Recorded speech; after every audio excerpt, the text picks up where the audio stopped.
लूका 13 अध्याय। मन फिराओ या नाश हो।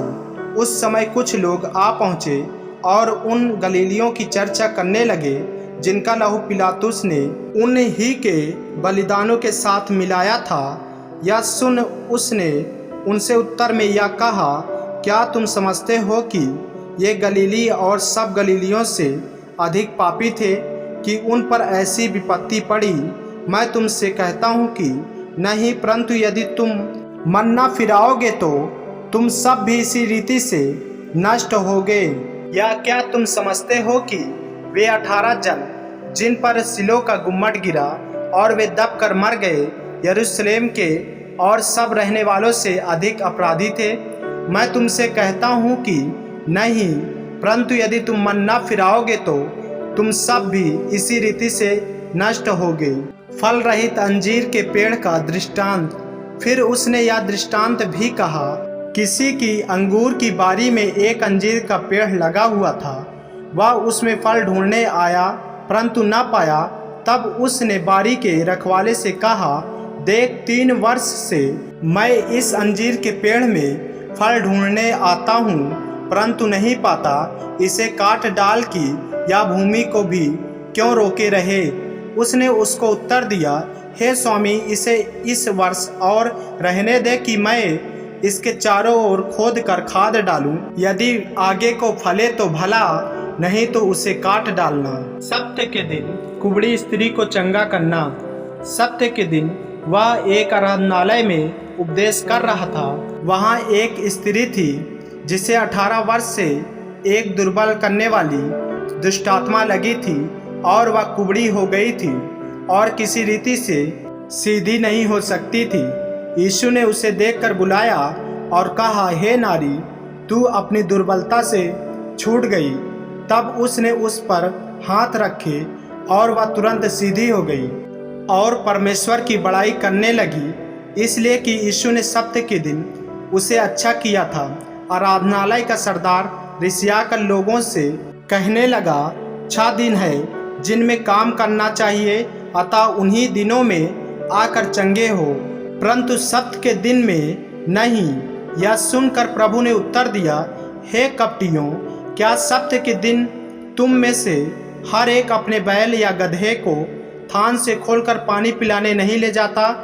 तो क्या उचित ना था कि यह स्त्री जो अब्राहम की बेटी है, जिसे शैतान ने 18 वर्ष से बांध रखा था, सप्ताह के दिन इस बंधन से छुड़ाई जाती? जब उसने ये बातें कही तो उसके सब विरोधी लज्जित हो गए और सारी भीड़ उन महिमा के कामों से जो वह करता था आनंदित हुई। राई के दाने का दृष्टांत। फिर उसने कहा, परमेश्वर का राज किसके समान है और मैं उसकी उपमा किससे दूं? वह राई के एक दाने के समान है जिसे किसी मनुष्य ने लेकर अपनी बाड़ी में बोया और वह बढ़कर पेड़ हो गया और आकाश के पक्षियों ने उसकी डालियों पर बसेरा किया। खमीर का दृष्टांत। उसने फिर कहा, मैं परमेश्वर के राज की उपमा किससे दूं? वह खमीर के समान है जिसको किसी स्त्री ने लेकर 3 पसेरी आटे में मिलाया और होते होते सब आटा खमीर हो गया। सकेत द्वार। वह नगर नगर और गांव गांव होकर उपदेश करता हुआ यरूशलेम की ओर जा रहा था, तो किसी ने उससे पूछा, हे प्रभु, क्या उद्धार पाने वाले थोड़े हैं? उसने उनसे कहा, सकेत द्वार से प्रवेश करने का यत्न करो, क्योंकि मैं तुमसे कहता हूँ कि बहुत से प्रवेश करना चाहेंगे और ना कर सकेंगे। जब घर का स्वामी उठकर द्वार बंद कर चुका हो और तुम बाहर खड़े हुए द्वार खटखटाकर कहने लगो, हे प्रभु, हमारे लिए खोल दे, और वह उत्तर दे, मैं तुम्हें नहीं जानता, तुम कहाँ के हो? तब तुम कहने लगोगे, हमने तेरे सामने खाया पिया और तूने हमारे बाजारों में उपदेश किया। परंतु वह कहेगा, मैं तुमसे कहता हूँ, मैं नहीं जानता, तुम कहाँ के हो? हे कुकर्म करने वालों, तुम सब मुझसे दूर हो। वहाँ रोना और दांत पीसना होगा जब तुम अब्राहम और इसहाक और याकूब और सब भविष्यवक्ताओं को परमेश्वर के राज में बैठे और अपने आप को बाहर निकाले हुए देखोगे। और पूर्व और पश्चिम, उत्तर और दक्षिण से लोग आकर परमेश्वर के राज के भोज में भागी होंगे। और देखो, कुछ पिछले हैं वे पहले होंगे, और कुछ जो पहले हैं वे पिछले होंगे। हेरोदेस की शत्रुता। उसी घड़ी कुछ फरीसियों ने आकर उससे कहा, यहाँ से निकल कर चला जा, क्योंकि हेरोदेस तुझे मार डालना चाहता है। उसने उनसे कहा, जाकर उस लोमड़ी से कह दो कि देख, मैं आज और कल दुष्टात्माओं को निकालता और बीमारों को चंगा करता हूँ, और तीसरे दिन अपना कार्य पूरा करूँगा।